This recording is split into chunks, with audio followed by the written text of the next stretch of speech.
யானையோட பலன் யானைக்கே தெரியாதுன்னு சொல்லுவாங்க.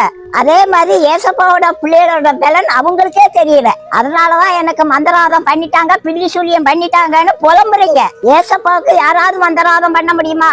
அப்புறம் ஏசப்பா பிள்ளைகளுக்கு எப்படி மந்திரவாதம் பண்ண முடியும்? மந்திரவாதம் பில்லி சூழியம் எல்லாம் இருக்கு, அது உண்மைதான். ஆனா அது ஏசப்பா பிள்ளைகளுக்கு வேலை செய்யாதுங்க. அது வேலை செய்யாதுன்னு மந்திரவாதிக்கே தெரியுங்க. மந்திரவாதம் உங்களுக்கு படிக்க கூடாதுன்னா ஏசப்பா பிள்ளையா இருக்கணும். உங்க பாவங்களை எல்லாம் ஒண்ணு விடாம ஏசப்பாட்ட சொல்லி மன்னிப்பு கேளுங்க. திரும்பவும் அந்த பாவத்தை செய்யாம இருங்க. அப்படி நீங்க மனம் திரும்பினா என்ன நடக்கும் தெரியுமா? சுவர்ல எரிஞ்ச பந்து எப்படி திரும்பி வருமோ அதே மாதிரி அந்த மந்திரவாதம் வச்சவனுக்கு திரும்பி போகுங்க. மந்திரவாதம் உண்மையா இருந்தாலும் ஏசப்பா பிள்ளைகள் தலை முடிய கூட புடுங்க முடியாதுங்க. இது தெரியாம நீங்க வீணா பயப்படுறீங்க. ஒரே போராட்டமா இருக்கு, கெட்ட கெட்ட கனவா வருதுன்னு சொல்றீங்க. உங்க பாவம் மன்னிக்கப்படுறது வரைக்கும் அப்படிதாங்க இருக்கும். உங்க பாவத்தை எல்லாம் ஏசப்பா சிலுவையில சுமந்துட்டாருங்க.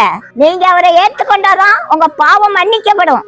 பாவங்கள் மன்னிக்கப்பட்ட உடனே இந்த குட்டி பிசாசுகள்லாம் துண்ட காணும் துணிய காணும்னு ஓடி போயிருங்க.